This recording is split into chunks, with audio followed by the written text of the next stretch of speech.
अधिवेशनाच्या 8 दिवसांच्या कालावधीवरून विरोधक आक्रमक. अधिवेशनाचा कालावधी वाढवण्याची विरोधकांची मागणी. तर कोरोना काळात 3 ते 4 दिवसांचं अधिवेशन चाललं, फडणवीसांचं उत्तर.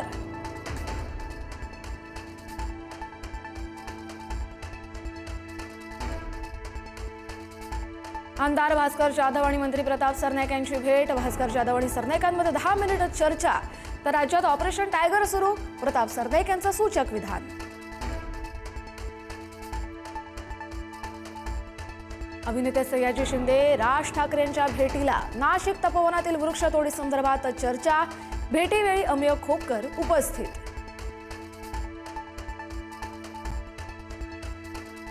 मंत्री गिरीश महाजन ठाकरे बंधूंची भेट घेण्याची शक्यता. तपोवन वृक्षतोडीच्या पार्श्वभूमीवर गरज भासल्यास भेट घेणार.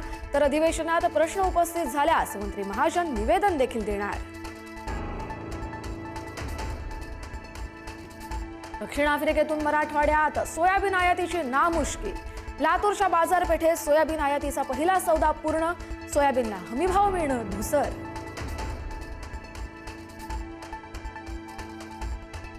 मराठवाड्यातील 30% शेतकरी मदतीपासून अद्यापही वंचित. महसूल यंत्रणेच्या कासव गतीचा अतिवृष्टीग्रस्त शेतकऱ्यांना फटका.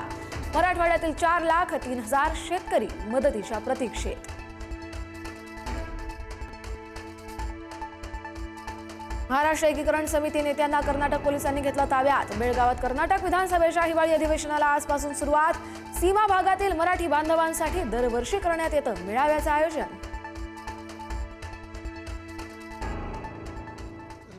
ह्या सगळ्यांना आपण भेटून नाही, म्हणजे ज्यांनी ज्यांनी सपोर्ट केला आहे त्या सगळ्यांनी आपल्याला झाडं वाचवण्यासाठी हे सगळं करायलाच हवं आहे ना. सतत त्या ठिकाणी आंदोलन करताय, मात्र सरकार काही नमती भूमिका घेत नाही. एकत्रित आंदोलन करण्यासंदर्भात काही तुमची चर्चा नाही, सरकार आपलं काय दुश्मन थोडी आहे.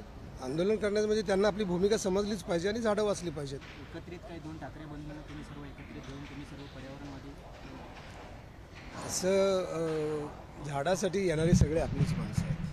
त्यामुळं जेवढे येतील सगळे येतील ते घेऊन आपल्याला झाडं वाचवायचे आणि झाडं वाढवायचीत आणि ते आपले खरे आईबाप आहेत असाच आपलं म्हणणं आहे ना.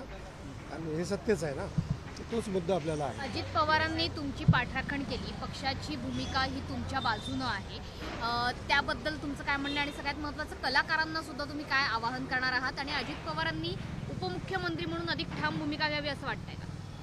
नाही, त्यांनी घेतलीच आहे भूमिका. झाडांसाठी त्यांनी सपोर्ट केलं हे मला खूप चांगलं वाटलं. आणि सगळेच कलाकारांनी पुढे येऊन बोलायलाच पाहिजे असं काय नाही. सगळ्यांचं मत हेच आहे की झाडं वाचली पाहिजे. असं कोण म्हणतील का?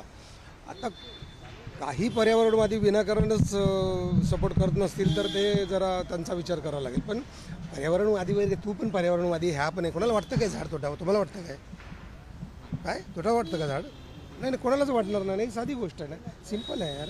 मूळ झाड आहे, नंतर आपण आहोत. मुख्यमंत्र्यांची तुम्ही काही भेट घेणार? कारण शेवटी सगळा मुद्दा त्यांच्या हातात आहे. गिरीश महाजनांशी बोलणं होत आहे, पण थेट मुख्यमंत्र्यांची भेट घेणार का? मला ते एक्झिबिशन सेंटर वगैरे जागा विकली जाऊ नये हे प्रामाणिकपणे वाटतं.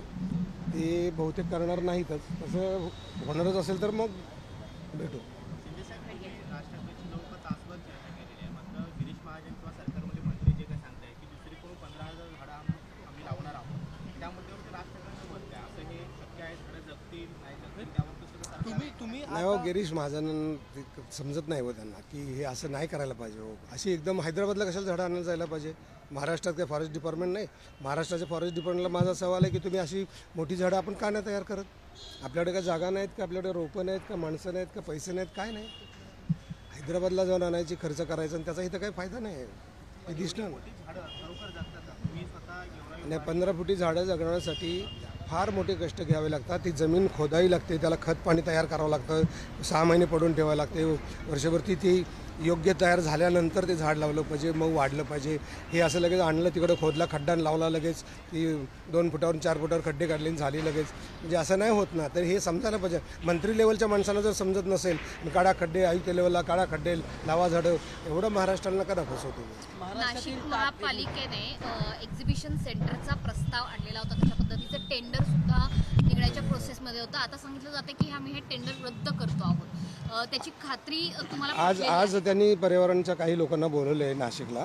12 वाजता त्यांची मीटिंग होणार आहे आणि मला वाटते बातमी आली आहे रद्द केले म्हणून, पण अजून कागदोपत्री ते आलेलं नाही. मला वाटते आज देतील ते. आज होईल ऑफिस मुख्यमंत्र्यांनी असंही म्हटलेलं होतं की आत्ताची झाडं कापली जातात ते गेल्या 10-12 वर्षांमध्ये लावण्यात आलेली झाडं ती काही फार पूर्वीची झाडं नाही आणि ती पालिकेनंच लावलेली होती.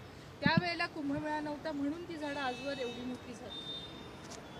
झाडं तोडून काय फायदा नाही. छोटी झाडं आणि मोठी झाडं आणि 10 वर्षाची आणि 100 वर्षाचा असा काय मुद्दा नसतो.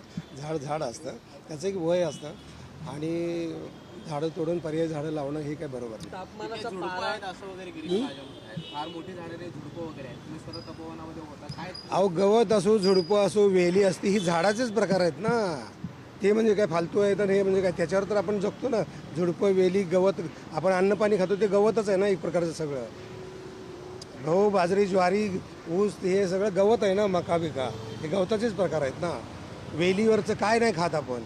वेली लगेच ते आपण काढायचं आणि त्याच्यावरती किती प्राणी पशु जगत असतात ना. तुम्ही आता राज ठाकरेंची भेट घेतली, त्यांना हा सगळा मुद्दा समजून